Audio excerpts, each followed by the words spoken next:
किसी ने बड़े कमाल की बात कही है कि अगर आपकी समस्या जहाज जितनी बड़ी है तो प्रभु की कृपा समुंदर जितना विशाल है। हेलो फ्रेंड्स, मैं नीतू पांडे आप सभी का अपने चैनल में बहुत बहुत स्वागत करती हूँ। आज मैं कहानी लेके आई हूँ, बहुत सुंदर कहानी है। प्लीज़ सब लोग ध्यान से सुनिएगा। नारद जी पहुँचते हैं क्षीर सागर प्रभु श्री नारायण जी के पास।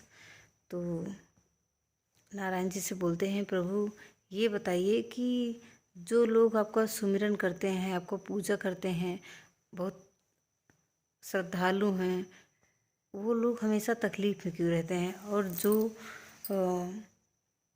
आपको मानते नहीं हैं, जो आपकी पूजा नहीं करते हैं, वो धरती पे सभी भौतिक सुखों का भोग कर रहे हैं, उनके पास बहुत धन है, बहुत पैसा है, उनको कोई समस्या नहीं होती है। प्रभु नारद जी की शंका मिटाने के लिए लेके आते हैं मृत्यु लोग। कहते हैं चलो आपको समझाता हूँ।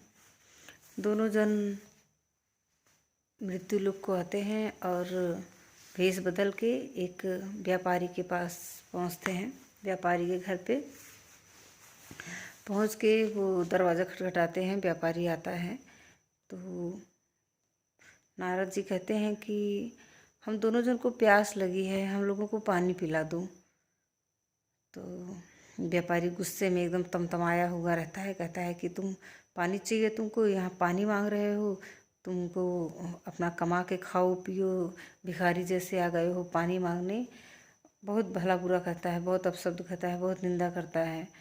और नारद जी को बहुत गुस्सा आती है उस व्यापारी के ऊपर।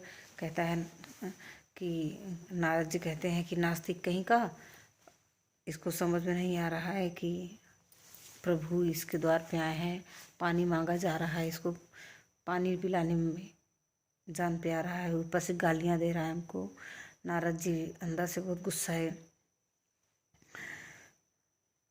उस व्यापारी ने भगवान के और नारद जी के सामने ही दरवाज़ा बंद कर लिया।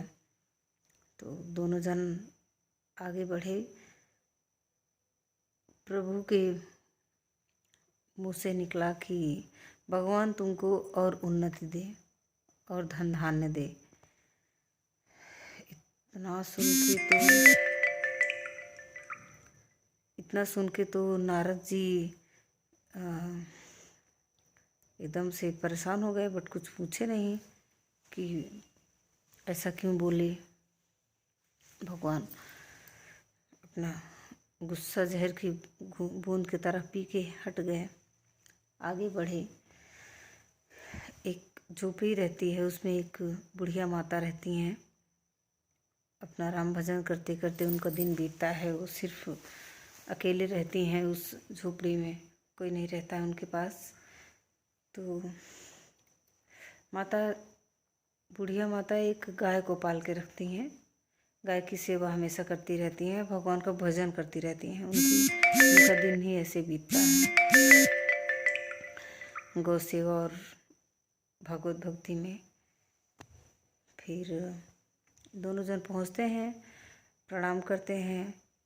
बुढ़िया माता उन दोनों का आदर सत्कार करती हैं, उचित आसन देकर बैठाती हैं उन लोगों को। कहती हैं कि मेरे पास आपको भोजन करवाने के लिए तो कुछ नहीं है, क्योंकि बहुत गरीब रहती हैं वो, और अवस्था भी उनकी एकदम ढल चुकी रहती है। तो बुढ़िया माता बोलती हैं, आपको हम भोजन तो नहीं करा सकते, लेकिन हमारे पास गाय है, उसका दूध पिला सकते हैं हम आपको। जाती हैं, गाय का दूध निकालती हैं, बढ़िया फ्रेश दूध लाके नारद जी को और प्रभु के समर्पण करती हैं। दोनों जन प्रेम पूर्वक दूध पीते हैं और आगे बढ़ते हैं। बुढ़िया माता को धन्यवाद देते हैं और आगे बढ़ते हैं।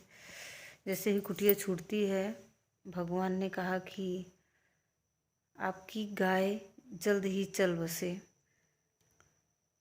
अब इतने पे तो नारद जी से रहा नहीं गया, तुरंत प्रभु को टोके कि प्रभु आपने ये क्या कह दिया, जिस व्यापारी ने हम लोगों का इतना अपमान किया, इतना बुरा भला कहा, उसको तो आप कहे कि अब तुम्हारा व्यापार फूले फले।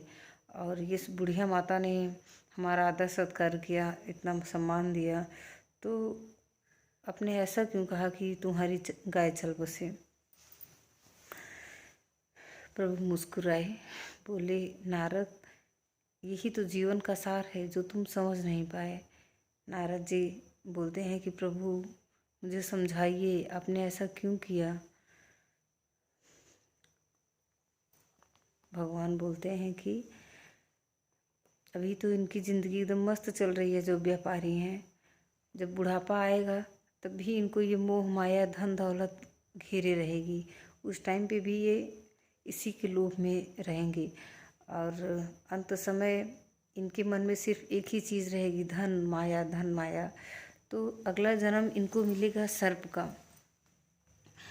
और ये अपने ही धन पे कुंडली मार के बैठ जाएंगे।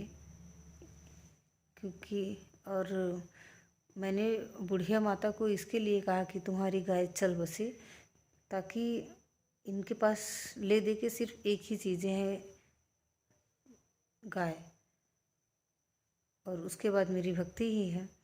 गाय भी नहीं रहेगी तो सिर्फ और सिर्फ ये मेरी भक्ति करेंगी, इनका मन हमेशा मेरी भक्ति में ही लगे रहेगा, तो इनका उद्धार हो जाएगा, इनको मुक्ति मिल जाएगी, मोक्ष मिल जाएगा। नारद जी भगवान के चरणों में गिर पड़े, कहते हैं प्रभु आपकी महिमा अपरंपार है, आप हमेशा दयालु हैं, कृपालु हैं, हमेशा अपने भक्तों के बारे में सोचते रहते हैं। प्रभु आपसे बढ़कर तो भक्तों के बारे में कोई सोच ही नहीं सकता। नारद जी